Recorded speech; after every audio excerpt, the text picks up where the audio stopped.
सभी बच्चों को मेरा नमस्कार। मैं पवन सर आज आपके सामने एक अहम टॉपिक लेकर के आया और वो जो टॉपिक है वो है हमारा श्रेणी सीरीज जिसको बोलते हैं। और ये काफ़ी अहम टॉपिक है, चाहे कोई भी प्रतियोगी की परीक्षा हो। ये गणित का भी एक भाग है और प्लस तर्क शक्ति, मेंटल एबिलिटी, सामान्य मानसिक योग्यता का भी एक हिस्सा है। और इससे हर एग्जाम में प्रश्न कवर होते हैं और इसकी बेहतर तैयारी करने से हम पूरे के पूरे प्रश्नों को बना सकते हैं। जहाँ तक हम जो बात कर रहे हैं वो एनएमएससी परीक्षा की बात करने जा रहे हैं, तो इस परीक्षा में इस टॉपिक से 15 प्रश्न आते हैं जो 3 अलग अलग टाइप के प्रश्नों में विभाजित होते हैं। तो आइए इस टॉपिक को अपन समझते हैं। और इस टॉपिक के अंतर्गत इसको अनुक्रम या श्रेणी, अंग्रेजी में सीरीज के नाम से जाना जाता है, तो अनुक्रम या श्रेणी बोला जाता है। और क्या होता है, तो जिसमें संख्याएं, अक्षर या चित्र जो होते हैं तो बाईं ओर से दाईं ओर या दाईं ओर से बाईं ओर एक निश्चित नियम का पालन करते हैं, परिपालन करते हैं और यही अनुक्रम या श्रेणी कहते हैं। तो जो परीक्षा में हमारे पास प्रश्न आते हैं वो 3 प्रकार के प्रश्न आते हैं। श्रेणी 3 प्रकार की होती है। कौन कौन सी? तो श्रेणी में पहला प्रकार जो होता है अंक श्रेणी बोलते हैं, दूसरा प्रकार जो होता है अक्षर श्रेणी बोलते हैं और तीसरा प्रकार जो होता है चित्र आधारित श्रेणी बोलते हैं। अंक आधारित श्रेणी जिसमें सिर्फ अंकों का प्रयोग होता है, उसमें वर्ग संख्याएं हो सकती है। इसको अगर हमको अंक श्रेणी को जानना है तो सबसे पहले हमको संख्याओं का ज्ञान होना चाहिए। संख्याओं के ज्ञान से आशय क्या है? प्राकृतिक संख्या क्या है, पूर्ण संख्याएं क्या है, अभाज्य संख्याएं क्या है, सम संख्याएं क्या है, विषम संख्याएं क्या है, ये हमको बेसिक इनका ज्ञान होना चाहिए। सबसे बड़ी, सबसे छोटी, ये सब जानकारी रहनी चाहिए। और साथ ही साथ वर्ग संख्याएं क्या होती है, घन संख्याएं क्या होती है, इसके बारे में हमारे पास जानकारी होनी चाहिए। अगर ये जानकारी हमारे पास है तो अंक आधारित श्रेणी के जो प्रश्न है, और अगर हमें पहाड़े का ज्ञान अच्छा है तो अंक आधारित श्रेणी के हम प्रश्नों को बहुत आसानी से, अच्छे से बना सकते हैं और बहुत स्पीड में बना सकते हैं। तो अंक श्रेणी में जैसा मैंने आपको कहा कि हम वर्ग याद होना चाहिए। तो जैसे ही आपको कोई प्रश्न आता है उस प्रश्न में आपको सबसे पहले तो देखना है, यहाँ पर देखिए वर्ग देखिए 121 मतलब 11 का वर्ग होता है, 81 मतलब 9 का वर्ग होता है, 49 मतलब 7 का वर्ग होता है, 25 मतलब 5 का वर्ग होता है, 9 मतलब 3 का वर्ग होता है। अब ये प्रश्न आ सकते हैं। अब इस श्रेणी को दोबारा देखेंगे, ये 11, 9, 7, 5, 3 घटते हुए क्रम में है और कौन सी संख्या है? ये विषम संख्याओं का क्रम है। तो 3 से छोटी विषम संख्या कौन सी होती है? तो 1 होती है और 1 का जो वर्ग होगा वो 1 ही होगा, इसलिए इसका उत्तर हमारा बी 1। दूसरा हम देखेंगे, जैसे मैंने आपको बताया कि हमको क्या मालूम है, घन क्या होता है? किसी संख्या का आपस में जब 3 बार गुणा किया जाता है तो उस संख्या को घन संख्या बोलते हैं। यहाँ अगर 8 को देखते हैं आप, 8 मतलब 2 की घात 3, 27 मतलब 3 की घात 3, 64 मतलब 4 की घात 3, 25 मतलब 5 की घात 3, 216 मतलब 6 की घात 3 और यहाँ पर आप देखिए तो 2, 3, 4, 5, 6, तो अगली संख्या जो होगी वो 7 होगी और 7 की घात 3 हमारा उत्तर होगा। 7 की घात 3 मतलब होता है 343, तो हमारा उत्तर होगा 343। इसी तरह से यहाँ पे अगर आप देखते हैं तो यहाँ पे कोई वर्ग संख्या दिख रही है क्या? तो नहीं दिख रही है। कोई धन संख्या दिख रही है क्या? तो नहीं दिख रही है। तो ऐसी स्थिति में हमको क्या करना है कि संख्याओं में गुणा-भागी नियम लगता है, जिसको गुणन श्रेणी के प्रश्न के नाम से जाना जाता है। तो इन दोनों संख्याओं का जब गुणा करेंगे तो इन दोनों का गुणा होता है 2 या 6 और इन दोनों का जब गुणा करेंगे 6 या 18, मतलब जिस संख्या को ज्ञात करना है उसके पहले वाली दोनों संख्याओं का गुणा करने पर संख्या आ रही है। और 18 और 6 को गुणा करेंगे तो 108, 18 6 108, तो 108 और 108 का गुणा करेंगे, 18 और 108 का गुणा करेंगे तो जो उत्तर आएगा वो हमारा 244 यानी बी आंसर। इस प्रकार के अंक श्रेणी के प्रश्न होते हैं और अंक श्रेणी को विस्तार से हम आगे और देखेंगे। इसमें 7 प्रकार के प्रश्न आते हैं। अंक श्रेणी में 7 प्रकार की श्रेणियां होती हैं। अगर हमने उन श्रेणियों को समझ लिया, जैसे ही प्रश्न दिखेगा हम फट से आंसर बता सकते। अब दूसरा होता है अक्षर श्रेणी। तो अक्षर श्रेणी में अगर आप देखें तो आपको ए से जेड तक के जो अक्षर होते हैं उनका अल्फाबेटिकल क्रम बाएं से दाएं और दाएं से बाएं एकदम कंठस्थ होना चाहिए, याद रखो। अब देखिए बी और डी, तो इन बी और डी के बीच का जो अंतर है, यहाँ पर हम पेन बदल लेते हैं, तो इन दोनों के बीच का जो अंतर है, एक का अंतर है और वो कौन सा है? सी अक्षर। बी के बाद सी आता है, बी और जी के बीच में, तो बी के बाद ई और एफ 2 अक्षरों का अंतर है, यहाँ 2 का। जी के बाद ए के बीच में 3 अक्षरों का अंतर है, तो जी के बाद एच आई जे छोड़ के के आ रहा है, फिर यहाँ 4 अक्षरों का अंतर है। अंतर से आशय ये है कि के और पी के बीच में जितने अक्षर गायब हैं, ठीक है, तो ये पहले बी और डी के बीच में 1 अक्षर गायब था, बी और जी के बीच में 2 अक्षर गायब है, जी और के के बीच में 3 है, के और पी के बीच में 4 है, तो पी और जो अगला वाला होगा इसके बीच में 5 अक्षर गैप है। तो पी के बाद 5 अक्षर छोड़ के जो छठवां अक्षर होगा वो हमारा उत्तर होगा। तो पी के बाद Q R S T U 5 अक्षर छोड़ के बी हमारा उत्तर होगा। तो बी कौन सा विकल्प में है? डी विकल्प में। अगला जब देखें तो ये क्या था, सिंगल सिंगल अक्षर थे, अलग अलग अक्षर थे, लेकिन यहाँ पर जब आप देखेंगे यहाँ पर जो आ रहा है वो आपका समूह में आ रहे हैं अक्षर। तो समूह में जब आ रहे हैं तो पहला पहला अक्षर देखिए तो ए से बी से सी, यहाँ आपका किससे शुरू होगा? डी से। तो विकल्प में जब आप देखेंगे तो केवल एक ही ऑप्शन में है ए, लेकिन बी में नन नहीं दिया है, आगे भी चेक करना पड़ेगा। तो फिर दूसरा अक्षर देखें तो इसका सी से डी से ई के बाद एफ, तो डी के बाद क्या आ जाएगा? एफ आ जाएगा। अब तीसरा देखें तो जेड के पहले वाई के पहले एक्स के पहले डब्ल्यू होता है, यहाँ क्या आ जाएगा? डब्ल्यू हो जाएगा। वैसे ही चौथा अच्छा देखें तो x के पहले w, w के पहले v, तो v के पहले u होता है, यहाँ पे u आ जाएगा। तो b f w u किसमें है?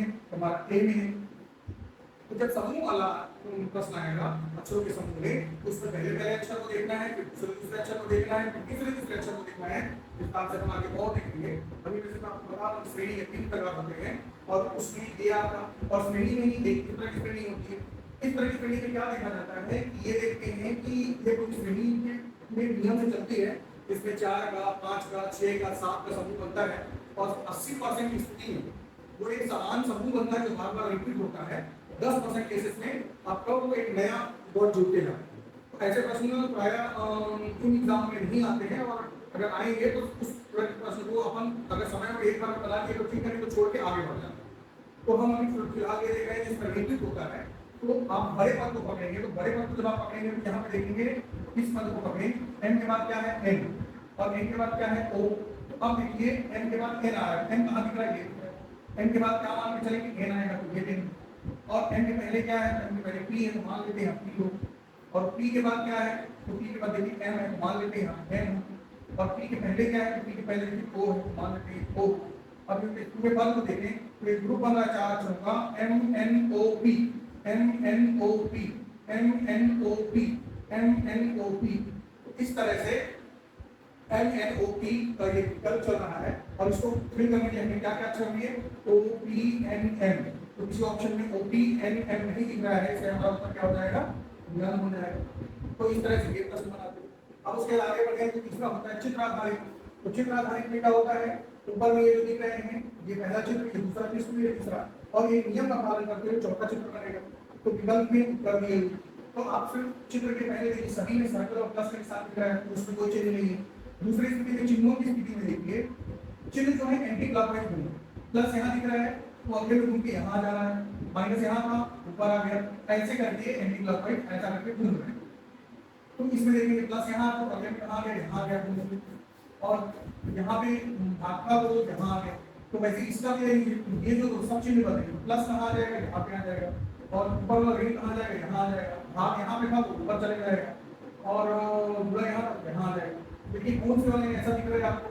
भागी और बुरा, तो भागी और बुरा और प्लस समय, तो हमारा किस उत्तर में दिख रहा है? बी में दिख रहा है। तो अगर चित्र को आप बेहतर तरीके से देखेंगे, समझेंगे तो ये प्रश्न बन जाएंगे। अब अगर एनालिसिस परीक्षा की बात है तो इस टॉपिक से लगभग 6 से 7 प्रश्न इस टॉपिक से आते हैं और 6 से 7 प्रश्न इस टॉपिक से आते हैं और 2 प्रश्न इस टॉपिक से आते हैं। अगर इससे 6 आएंगे तो इससे 7 आएंगे, अगर इससे 7 आएंगे तो इससे 6 आएंगे और उससे 2 आएंगे। इस तरह से इस पर्टिकुलर टॉपिक्स 90, आप जानते हैं एनएमएससी का जो मेंटल का जो पहला पेपर होता है उसमें 90 तक 60 के प्रश्न आते हैं, उसमें 15 प्रश्न केवल रीजनिंग के होते हैं, श्रेणी के। उनको हल करने के लिए ये पूरा अच्छे से क्लियर होना चाहिए। आगे बढ़ते हैं उसमें, तो जब आगे इसमें बढ़ेंगे हम तो ये तो मैंने आपको बताया कि अनुक्रम श्रेणी जो है इसमें अंक श्रेणी, अच्छा श्रेणी और चित्र आधारित श्रेणी जो इसमें ये 3 प्रकार के प्रश्न आएंगे। और उसके लिए अनुक्रम या श्रेणी की बात करें तो अंक आधारित श्रेणी, मैंने जैसा आपको बताया अंक आधारित श्रेणी कितने प्रकार की होती है? 7 प्रकार की होती है। अंक आधारित श्रेणी जो है वो 7 प्रकार की श्रेणी होती है। तो पहले हम बच्चे को तो पहली जो श्रेणी होती है उसको बोलते हैं वर्ग श्रेणी। ये जो देख रहे हैं आप तो इसको बोल रहे हैं, हम क्या बोल रहे हैं? वर्ग श्रेणी बोल रहे हैं। ये है वर्ग श्रेणी। वर्ग श्रेणी को हम कैसे पहचानेंगे? तो जैसे देखेंगे तो उसमें वर्ग आपको दिख जाएंगे। जैसे इसमें 21 लिखा मतलब 11 का वर्ग, 81 लिखा मतलब 9 का वर्ग, 49 लिखा मतलब 7 का वर्ग, 25 लिखा मतलब 5 का वर्ग। तो इस तरह से वर्ग श्रेणी के अंकों को जब देखेंगे तो उसमें हम वर्ग संख्याएं दिखेंगी। अगर आपको याद है तो फट से आंसर करेंगे, तुरंत पकड़ लेंगे आप। दूसरा है घन श्रेणी, जैसा नाम से मैंने स्पष्ट है कि घन श्रेणी मतलब घन संख्याएं मिलेंगी आपको। जैसे 2 का घन 8 होता है, 3 का 27 होता है, 4 का 64 होता है, 5 का 125 होता है, 6 का 216, 7 का 343 होता है। अगर आपको याद है फटाफट बोलिए। जब इस दोनों पे के ना अंक ना घन श्रेणी हो ना वर्ग श्रेणी हो तब हमको देखना है गुणन श्रेणी। गुणन श्रेणी में गुणा का नियम काम करता है। जैसे इन दोनों का जब गुणा करेंगे तो ये मिलेगा 6, इन दोनों का जब गुणा करेंगे तो 18, इन दोनों का जब गुणा करेंगे तो 108, इन दोनों का जब गुणा करेंगे तो क्वेश्चन मार्क हो जाएगा। तो ये गुणन श्रेणी है। अच्छा, गुणन श्रेणी के भी अलग अलग टाइप होते हैं, तो हम जब गुणन श्रेणी पढ़ेंगे तब बेहतर तरीके से देखेंगे। फिर होता है योग और अंतर श्रेणी। जब ना वर्ग दिखे ना घन दिखे ना गुणा का कोई नियम काम करे तब हमको क्या करना है, अंतर निकालना है। इन दोनों का अंतर देखेंगे आपको कितना है 5, इन दोनों का अंतर देखेंगे तो 10 है, इन दोनों का अंतर देखेंगे तो 15 है, इन दोनों का अंतर देखेंगे तो 20 है। अब ये देखिए पहले 5 बढ़ के 10 हुआ, फिर 5 बढ़ के 15 हुआ, फिर 5 बढ़ के 20 हुआ, मतलब अंतर जो है वो 5 बढ़ते जा रहा है। तो वैसे ही 20 में 5 बढ़ाएंगे तो कितना हो जाएगा 25, यानी 55 में और इसमें अगर घटाएंगे तो क्या आना चाहिए 25, तो 55 में 25 को जोड़ दीजिए, ये संख्या हो जाएगी, ये संख्या क्या हो जाएगी 80, यानी हमारा उत्तर क्या आना चाहिए 80 आना चाहिए। तो ये योग या अंतर श्रेणी हो। उसके बाद हम देखें तो दो पदी श्रेणी, ये जो ऊपर की 4 श्रेणी आपने पढ़ी है इन्हीं के नियमों को देखते हुए दो पदी श्रेणी होती है। अगर 6 से अधिक पद दिख रहे तो वहां दो पदी श्रेणी होने की संभावना है। दो पदी श्रेणी मतलब 2 स्टेट सीरीज, देखने को एक सीरीज दिखेगी लेकिन उसमें दो नियम अल्टरनेट ऑड पोजीशन पे और इवन पोजीशन पे लगेंगे, मतलब सम स्थानों पे अलग नियम लगेगा और विषम स्थानों पे अलग नियम लगेगा। अब देखें जैसे इसमें तो 19, 23, 32, 48, 73 इसमें अलग नियम लग रहा है, 8, 16, 32, 64 प्रश्नवाचक अलग नियम लग रहा है। अगर इस 73 के बाद ये वाला आगे वाला पूछा इस नियम से लगता और चूंकि इसका इसमें 8 में 2 का गुणा 8 दूनी 16 और 16 में 2 का गुणा किए तो 32 और 32 में 2 का गुणा किए तो 64, 64 में 2 का गुणा करेंगे तो कितना आएगा 128। अब गुणन श्रेणी का प्रश्न, और यहाँ पे 19 में 4 जोड़े 23 और 23 में यहाँ पर देखिए तो आपका 9 जोड़े तो 32 और 32 में 16 जोड़े तो 48 और 48 में 25 जोड़े 73, 73 के बाद वाला पद अगर निकालना हो तो इन संख्याओं को देखें तो ये 2 का वर्ग है, ये 3 का वर्ग है, ये 4 का वर्ग है, ये 5 का वर्ग है, ये 6 का वर्ग होता है यानी 36, यानी 73 में 36 जोड़ेंगे तो प्रश्नवाचक के आगे वाला उत्तर मिलता है। तो देखने में एक श्रेणी लग रही थी लेकिन इसमें दो श्रेणियां प्राप्त करें। फिर आगे देखें पद विभाजक श्रेणी, तो पद विभाजक श्रेणी जो होती है इस पद विभाजक श्रेणी में 3 का ग्रुप बढ़ जाता है या 4 का बढ़ जाता है, मतलब उसमें या तो श्रेणी जुड़ी रहती है और पहले के जो पद होते हैं स्टेप होते हैं उनमें कोई संबंध होता है। अब जैसे इसमें देखें तो 1 की घात 0 का मान 1 ही होता है, 1 की घात 1 का मान 1 ही होता है और 1 की घात 2 का मान भी 1 ही होता है। वैसे 1 की घात 1 का मान करें 1 होगा, 1 की घात 2 का मान करें 1 होगा और 1 की घात 3 का मान करेंगे तो 1 होगा। वैसे यहाँ पे 2 की घात 1 2 होगा, 2 की घात 2 करेंगे तो 4 हो जाएगा और 2 की घात 3 करेंगे तो 8 हो जाएगा। वैसे 3 की घात 1 करेंगे तो 3, 3 की घात 2 करेंगे तो 9, 3 की घात 3 करेंगे तो 27। ठीक, ये क्या है कि ये केवल एक संख्या है, 1, ये 2, ये 3।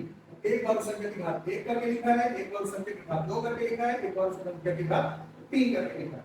तो 1 करेंगे तो भी 1 है, 2 करेंगे तो भी 1 है और 3 करेंगे तो भी 1 है। अब इसमें 2 की घात 1 करेंगे तो 2 आया है, 2 की घात 2 करेंगे तो 4 आया है, 2 की घात 3 करेंगे तो 8 आया है। वैसे इसमें 3 की घात 1 करेंगे तो 3, 3 की घात 2 करेंगे तो 9, 3 की घात 3 करेंगे तो 27। अब आगे आए अन्य श्रेणी। तो यदि पूरी 6 श्रेणियां हम अच्छी प्रैक्टिस कर लें और उसके बाद भी हम तो कुछ भी नियम लगता है लेकिन एक दूसरे से संबंध होता है। जैसे कि इसमें देखिए अगर आप यहाँ पर अगर अपन देखें तो एक मात्रा से भी प्रयास कर सकते हैं। इसमें 1 की घात 3 में से 1 की घात 2 को घटाएं 0 आएगा। अगर यहाँ 2 की घात 3 में से 2 की घात 2 को घटाएं 4 आएगा। वैसे यहाँ 3 की घात 3 की घात 2 को घटाएं तो 9 आएगा। वैसे यहाँ 4 की घात 3 में 4 की घात 2 घटाएं तो 48 आएगा। भाई 4 की घात 3 कितना होता है 64, 4 की घात 2 होता है 16, तो 64 में 16 घटाएं तो 48। वैसे यहाँ पे 5 की घात 3 में 5 की घात 2 घटाएंगे तो 100 आ रहा है। वैसे यहाँ पे 6 की घात 3 में 6 की घात 2 घटाएंगे तो 180 आ रहा है। तो यदि यहाँ पे 7 की घात 3 में 7 की घात 2 को घटाना है, तो 7 की घात 3 होता है 50, 7 की घात 2 होता है 50, तो इसमें जब घटाएंगे तो इसका आंसर जो आ जाएगा ये हो जाएगा 3 में से 9 हो गया 4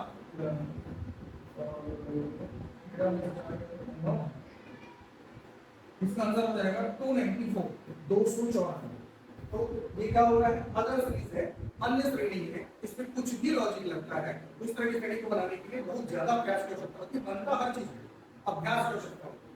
आगे चलेगा तो ये अंश श्रेणी का मैंने आपको परिचित कराया, अंश श्रेणी का थोड़ा विस्तार से, तो विस्तार से मैंने इसकी भी भेजूंगी और अभी मैंने आपको समझाया है, तो क्लियर भी भेजूंगा मैं इसी साथ में। तो वर्ग श्रेणी के प्रश्नों को हल करने के लिए आरोही क्रम, आरोही मतलब इंक्रीजिंग ऑर्डर, अवरोही मतलब डिक्रीजिंग ऑर्डर, सम संख्याएं, विषम संख्याएं और अकेले संख्याएं इनका ज्ञान होना आवश्यक है। और उसी प्रकार घन श्रेणी में एक चीज मालूम होना चाहिए और इसके एग्जांपल, अगर एग्जांपल के दिए हुए प्रैक्टिस के लिए आप उसको देख सकते हैं। अगर किसी प्रकार का मिस्टेक हुआ तो आप ग्रुप के माध्यम से इसके प्रश्नों को डाउट कर सकते हैं, हो सकता है एक आध जगह आंसर में मिस्टेक हो सकता है, तो उसमें आप व्हाट्सएप ग्रुप के माध्यम से भेजेंगे तो अपन उससे चर्चा करेंगे। ये गुणन श्रेणी के लिए है, तो गुणन श्रेणी के कौन से नियम लग सकते हैं उसको मैंने यहाँ पे समझाया हुआ है। ये भी गुण के माध्यम से आपका कोचिंग पीपीटी आपको इसको पढ़ना है, समझना है, अध्ययन करना है और उसके बाद बताना है। ये आपका है। उसके बाद ये योग्य और अंतर श्रेणी का है, इसके भी अलग अलग जो नियम है वो यहाँ पे दिए हुए हैं, क्या क्या करना है इसको अच्छे से समझ लेंगे, अध्ययन कर लेंगे क्या क्या हो सकता है, तो उसके आधार पे आप इसको कर सकते हैं। ये दो पद श्रेणी के मैंने कलरफुल बनाने का प्रयास किया ताकि आपको समझ में एग्जाम में एक जैसा रहेगा। तो इसके प्रश्नों को देखेंगे तो अल्टरनेट संस्थाओं में अलग नियम, इस संस्थाओं में अलग नियम काम करेंगे, ठीक है। उसके बाद आगे आया अगर अपन की पदभाजक श्रेणी है, तो पदभाजक श्रेणी में जैसा मैंने आपको बताया अलग अलग यहाँ पर क्या रूप लग रहे हैं उसको समझाने का प्रयास किया है, आप उसको समझेंगे, बनाएंगे। अगर इस प्रश्न में डाउट होता है तो आप फिर ये अन्य श्रेणी अदर श्रेणी के कुछ भी नियम लग रहा है इसमें देखेंगे, अगर आप उन्होंने नियमों को भी उल्लेख किया है आप इस पर अभ्यास करें और इसी प्रकार का अगर कोई डाउट होता है तो ग्रुप के माध्यम से पूछें। अब देखें अच्छा या अनुक्रम श्रेणी, ये अच्छा आधार श्रेणी है, तो इससे मैंने आपको परिचित कराया। 3 तरीकों से प्रश्न आते हैं, ऐसे टाइप प्रश्न रहेंगे, एक ऐसे रहेंगे और एक समूह में। तो इस तरह के प्रश्नों को कैसे हल करते हैं मैंने शुरू में आपको बताया है। यहाँ पे मैंने कुछ प्रैक्टिस में वर्णमाला आधारित प्रश्न करवाए हैं, दिया है कि क्या क्या कैसे कैसे हुआ है, क्या रूप लग रहा है, ये आप देख लेंगे। और ये वर्णमाला कभी मैंने आंसर दिया है, मैंने बताया इसमें 4 का 5 का 6 का एक निश्चित ग्रुप बनेगा जो स्वाभाविक बनाने के समय बड़े शब्दों के आधार पर तुलनात्मक बनाना है, आपके पेंसिल रहेगी, मे भी वो सही भी हो सकता है गलत हो सकता है, फिर कुछ और सोचें, लेकिन बनाने के लिए शॉर्ट में अभ्यास आपको करना है। विकल्प भी आपको एग्जाम में दिए रहेंगे, यहाँ पे विकल्प नहीं है तो आपको प्रैक्टिस भी दिया गया है। ये चित्र आधारित है, तो चित्र आधारित में देखें सबसे पहले अपन ये बाहर वाले सर्कल, तो बाहर वाले सर्कल को आप देखिए तो इसका ओपन फेस देखिए, ये एंटी क्लॉकवाइज घुमाइए, तो पहले इसका फेस किधर है, नीचे की ओर, इसका फेस नीचे की ओर है ऐसा, फिर उसका फेस किधर है, इधर, फिर उसका फेस किधर है, इधर, अगले को उसका फेस किधर होना चाहिए, इधर। तो विकल्पों में देखिए किस किस में है, तो ये वाला विकल्प तो कर जाए क्यों, विकल्प नीचे की ओर, ठीक है। अब बचे ये, ठीक है। अब अंदर वाले फिगर को देखिए, अंदर वाले देखिए इसका फेस कहाँ पे, कलर चेंज कर लेते हैं, तो इसका फेस यहाँ, फिर वर्टिकल घुमाए तो यहाँ एंटीक्लॉकवाइज मतलब बाईं 90 डिग्री, तो यहाँ से घूमती यहाँ है, अगले वाले में उसका फेस कहाँ है, यहाँ है, अगले वाले में उसका फेस कहाँ होगा, यहाँ होगा। किस किस विकल्प में है, तो एक पहले वाले विकल्प में है, दूसरे में है, तीसरे में है, लेकिन तीसरा वाला इसमें कट जाएगा, अंदर का ये वाला हिस्सा नहीं, तो इसको भी काट लिया। तो हमारा ए और बी में इसको आंसर हो। अब तीसरी चीज हमको क्या देखना है, इसको ये जो है आड़े कंडीशन में ही रहेगा, देखिए अपना यहाँ पे भी आ रहा है, यहाँ पे भी आ रहा है, यहाँ पे भी आ रहा है, जिस विकल्प में भी होगा वो आड़ा है। तो देखिए यहाँ पे क्या हो गया, खड़ा हो गया, जबकि इसमें होना क्या चाहिए, आड़ा ही होना चाहिए, तो हमारा उत्तर विकल्प क्या होगा, डी। अगर आप अच्छे से चित्रों को गहन तरीके से समझेंगे तो आपसे बड़े आसानी से बहुत सरल तरीके से प्रश्न बनेंगे। जैसे ये दूसरा प्रश्न, इसमें ध्यान क्या देना है आपको, ध्यान ये देना है ये जो चित्र ये, इसलिए देखिए क्या करना है, इसको ऊपर से नीचे पलट दे रहा है, बस ये करना है। इस तीन को नीचे पलटेंगे तो भी वैसे को वैसे दिखे, यानी इसका ऑटो इंस्टेंट का आपको बनाना है।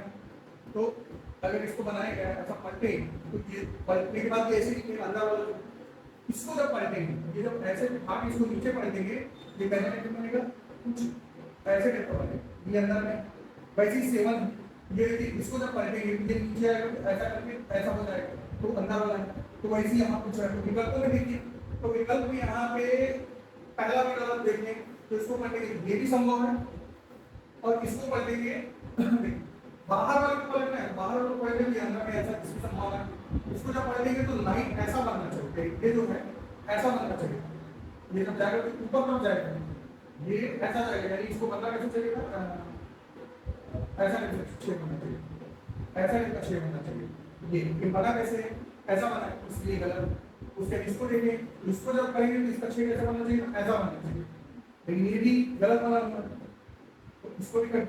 अब इसको देखें, इसको जब करेंगे तो ये लगभग वैसे ही बना इसका, इसमें ए और डी में थोड़ा से दिक्कत नहीं, जिसपे दावा करके होती है पुराना प्रश्न। खैर आगे देखिए, इस प्रश्न को देखिए, यहाँ पे कुछ देखिए, ध्यान दीजिए कुछ जो है वो पलट गया है नीचे की ऊपर का कॉलम, सेकंड में नीचे की ओर, थर्ड में फिर ऊपर की ओर, तो फोर्थ में क्या होगा, त्रिभुज का सेट जो होगा वो नीचे की ओर। और पहला चित्र त्रिभुज देख रहे हैं अपन, ये ऐसा टाइप से होगा जो हमारा चित्र होगा। अब दूसरी चीज, पहले 3, अगले में 4 हो गया, और अगले में ये 4 वाला है, अगले में भी 4 वाला होगा, तो ये पलट गई है, ऐसा है, ठीक है। अब एक चीज और देखो, इसमें पहले एक चित्र था, फिर 2 हुए, फिर अगले में 3, और 3 में ये वाला हिस्सा इसको पलटना होगा नीचे की, ऐसा टाइप से होगा, ऐसा ऐसा ऐसा ऐसा होगा। प्लस इसके अलावा एक चित्र बढ़ता भी है, तो बढ़ेगा कौन सा चित्र, तो ऑप्शन में देखिए किसमें बढ़ा हुआ है, पंचभुज था, तो हमारा उत्तर क्या होगा, षष्ठभुज होगा। षष्ठभुज में हमारा कौन सा दिख रहा है, ये हो नहीं सकता, क्यों नहीं हो सकता ये, क्योंकि जो अंदर का ये वाला फिगर है इसका फेस जो मतलब नीचे तरफ होना चाहिए, लेकिन नहीं, इसमें दिक्कत है, इसमें ऐसा फेस दे रहा है, ये भी नहीं हो सकता, और इसमें ये ट्रायंगल भी है, ऐसा भी है, आयत भी है, सी में ये सी हो सकता है, ये क्यों नहीं हो सकता, क्योंकि इसमें इसका अंदर वाले का सेट नीचे वाले ऊपर है, लेकिन कर हमारा उत्तर क्या हुआ, सी। ऐसे करके ये चित्र आ रही है, बहुत आसान है, जैसे इसको समझेंगे आप, सिर्फ पहले बाहर वाले इसको बस देखिए, सभी चित्रों इसको बस देखिए आप, सबसे पहले ये इनसे देखिए, ये कितना हो गया, पहले 2, फिर कितना हो गया 3, फिर कितना हो गया 4, अगले में कितना होना है, 5, पंचभुज होना है। तो देखिए यहाँ पे भी पंचभुज है, यहाँ पे पंचभुज है, यहाँ पे पंचभुज है, यहाँ पे पंचभुज। पहली चीज, दूसरी चीज देखिए कि हर ये कोना वाला जो वही लाइन से जुड़ा हुआ है, यहाँ कोना वाला जुड़ा, यहाँ पे कोना वाला जुड़ा हुआ, तो अब देखिए किस चीज को कोने वाला जुड़ा हुआ है, ये कर दे, क्योंकि कोने वाला जुड़ा हुआ है, इसमें है, इसकी संभावना है, इसकी भी संभावना है, अभी फिलहाल संभावना में चल रहा है, इसकी भी संभावना, ठीक। अब उसके बाद दूसरे उसमें यहाँ पे स्थिति है, यहाँ क्या था, सिंगल है, ऐसा दूसरा जवाब ये लिखते हैं, ये सिंगल लाइन, अगले में क्या हुआ, ये लाइन बढ़ गई, ऐसा, अगले में क्या हुआ, एक लाइन और बढ़ गई, ऐसा, अगले में क्या होगा, एक लाइन और बढ़ जाएगी, मतलब ये चित्र होगा ऐसा, ऐसा चित्र होना चाहिए। किस किस में है ये चित्र, ए में है और किसमें है, सी में, यानी ये वाला करेंगे, ये गलत हो गया, तो ये गलत था, ये गलत था, तीन दोनों में डाउट हो रहा है। अब एक चीज और देखिए, इसका रोटेशन भी देखिए आप, पहले कहाँ था, यहाँ, ये फिर दूसरे में कहाँ गया, यहाँ है, तीसरे में कहाँ गया, यहाँ गया, तो चौथे में उसको कहाँ जाना है, नीचे आना है, तो नीचे यानी किसमें है, सी में, इसमें हमारा उत्तर क्या हो जाएगा, सी में। तो इस तरह से ये आप एकदम बारीकी से देखेंगे तो आपके आंसर आएंगे इसके, जैसे इस तरह का जब चित्र है, तो इस तरह के चित्रों में किसी एक चित्र को आप पकड़ें और उसके बाद में आपको सीरीज पकड़ में आएंगे। जैसे यहाँ पर देखिए, आप कोई भी एक चित्र को पकड़ें, यहाँ पे हम इन दोनों को पकड़ेंगे, तो इसमें देखिए ये ऐसा था, जो अगले चित्र में कैसा होता है, ऐसा, फिर अगले चित्र में कैसा होता है, ऐसा, तो अगले चित्र में कैसा हो जाएगा, ऐसा होता है। इसको देखें, किसी भी एक चित्र को पकड़ के चलते हैं, अगले चित्र में देखिए ये ऐसा, अगले में कैसा हो गया, नीचे, अगले में ऐसा, अगले चित्र में कैसा हो जाएगा, ऐसा हो जाएगा। ये दो चीजें हुई। अब आगे देखिए, इसमें जो सेंटर वाला ये चित्र लेते हैं, सेंटर की जो चीज थी वो कहाँ जा रही है, ये सेंटर में है, तो अगले चित्र में, और यहाँ देखिए ये सेंटर में का क्रॉस वो कहाँ जा रहा है, यहाँ जा रहा है, तो वैसे ही ये सेंटर में है, ये इस तरह का जो है चित्र ये यहाँ जाएगा। तो सबसे पहले देखिए विकल्प में ऐसा की और ऐसा की किस किस में, इसमें है, इसमें है, इसमें है, इसमें नहीं है, इसको कट कर दीजिए, ये नहीं होगा। फिर देखिए कि ये वाला चित्र किस किस में, इसमें है और इसमें है, इसमें नहीं है, तो इसको भी कट कर दीजिए, मतलब इन दोनों में से कोई एक आंसर। अब और क्या पकड़े हम, ये दोनों स्थान बदल, ये कहाँ गया, तो यहाँ जो चीज है कहाँ चली जा रही है, यहाँ चली जा रही है, ठीक है। लेकिन अब ये वाला नहीं था, तो इसको भी एक मिनट छोड़े, इसको ये हो गया, यहाँ जो चीज है कलर कर लेते हैं, यहाँ का जो चीज और फिर कहाँ चला गया, यहाँ चला गया। तो यहाँ पे क्या है स्क्वायर, वो कहाँ चला गया, यहाँ। तो इसमें क्या है, ये है, ये कहाँ जाएगा, यहाँ जाएगा। तो किस विकल्प में है वो, इसमें भी है, इसमें दोनों, चलिए ठीक। तो मतलब दोनों में, तो दोनों की संभावना है बी और सी, ए और बी तो हमारा काट चुका है। और देखिए यहाँ का जो चीज ये जो ये कहाँ जा रहा है, यहाँ, ये वाला कहाँ चला गया, यहाँ चला गया। ये ट्रायंगल जो है कहाँ चला जाएगा, यहाँ जाएगा। किस किस में है ये, इसके लिए ट्रायंगल ट्रायंगल यहाँ तो कुछ ट्रायंगल यहाँ तो इसमें किस किस में, तो दोनों में। तो ये चित्र भी हो गया हमारा, ये भी हो गया, ये भी हो गया, ये भी हो गया, ये भी हो गया, और ये भी। अब बचे हुए चित्रों में, अब बचे हुए चित्रों में अगर आप देखें तो सेंटर में कौन है, यहाँ देखें जो इस कोने में बैठा हो वो सेंटर में है, यहाँ भी इस कोने में कौन बैठा है, ये बैठा है, कहाँ है, सेंटर में है।